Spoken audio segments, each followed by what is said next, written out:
The derivative measures the steepness of the graph of a function at some particular point on the graph. So the derivative is a slope.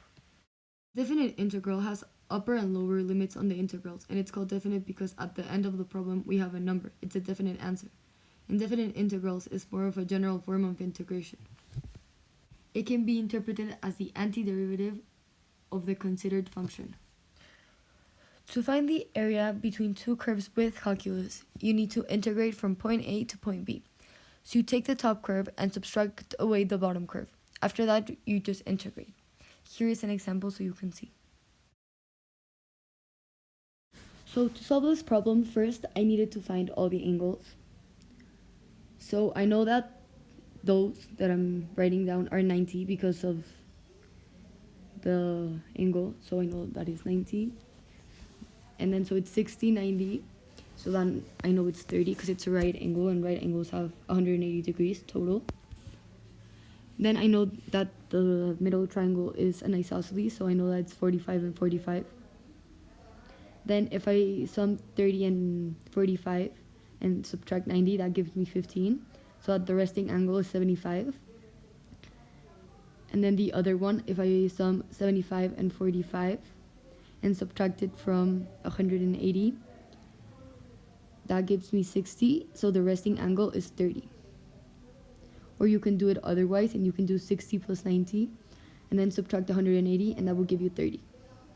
So then because we have a 60, 30, 90 triangle, like I'm drawing there in yellow,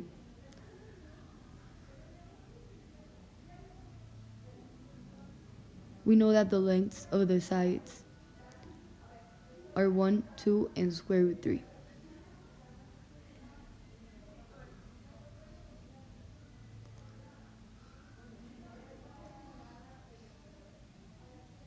So I plug in those angles over there. And then because it's an isosceles triangle, we plug in 2. So then to find the length of the resting length of the isosceles triangle, we have to do the next. So it's 2 squared plus 2 squared equals c squared. So that's Pythagoras theorem. So then we do 8 is equal to c squared. And then if you square root that, that will give you 8 squared. So I write it down. And then the resting sides, because of the other lengths, we know that it's square root 3 plus 1. And then we know it's square root 3 minus 1.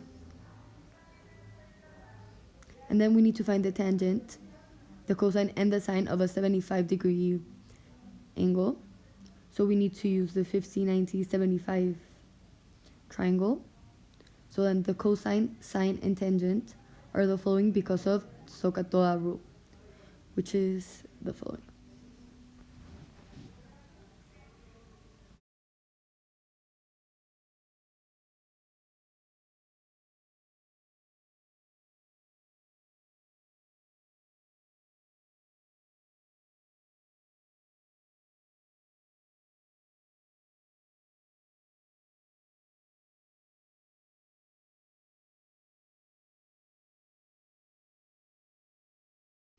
For the following problem, they give us the coordinates of Q, which is 42, 0.7431. So if we find like Q and P are the same, but with different values, like negative and positive, so we know that P is equal to 42 minus 42, 0.7431. 0.371 will always be the same because the y values are in the same place. So now we need to find r. So first we need to like draw where is 90, where is 180, where is 270, and where is 360. So I know that r is a little bit less than 360, so I'm gonna do 42 minus 360, and that is gonna give me 318, 0.7431.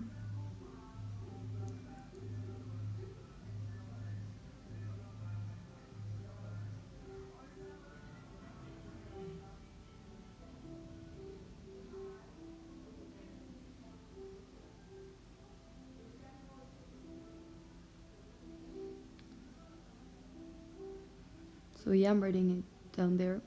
So that's the value of r. And then for the value of s, we need to find the distance between p and q, which is the same distance from r to s.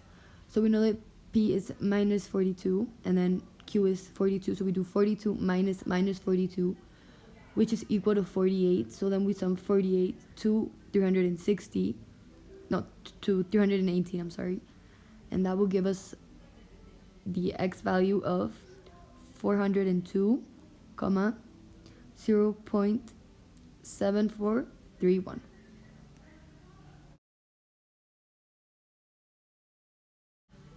For this next problem, they give us the coordinates of p, which are theta, k, or 0, k. So the same, we know like the values that are 180, we know 360. So first we know that q is a little bit less than 160. So q is going to be equal to 180 minus theta,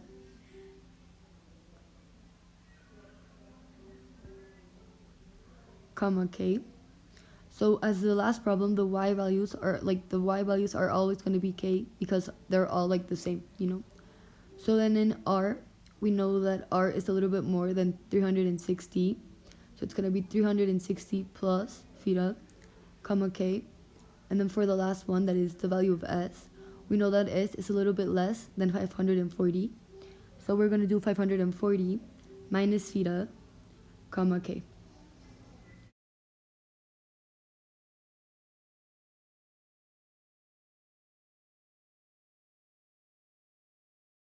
For this next problem, as calculator is loud, you only have to graph y is equal to cos x, and then you need to graph 0.39073, and then you just need to find the smallest positive, and then you need to find it in the calculator, but find the intersection. And these are the 3 smallest positive x coordinates that I found.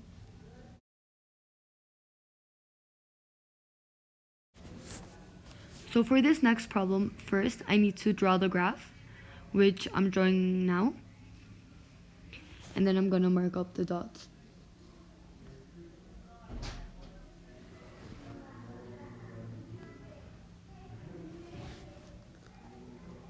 Then we know that the y line is equal to the height of the Ferris wheel, and we know that the x coordinate line is equal to the time. So I'm writing it there now. Then we have to look at the function that the problem is giving us, that is ht is equal to 9 minus 8 cosine 15t. So just by that equation, we know is the sum of the values. So we know that a is 8, we know that d is 9, and we know that b is 15. We know that c is 0 because we're starting at 0, and then we know the period and the amplitude by the instructions. So it says that the wheel turns every 24 seconds, so that's the period, and then the radius is 8. A means you start the Ferris wheel at 1 meter off the ground, not 0. B means h16 gives you 240 and h8 gives you 120. Both cosine 240 and cosine 120 give you 1/2 on the unit circle. Therefore, they're equal. This is the math solution for number C.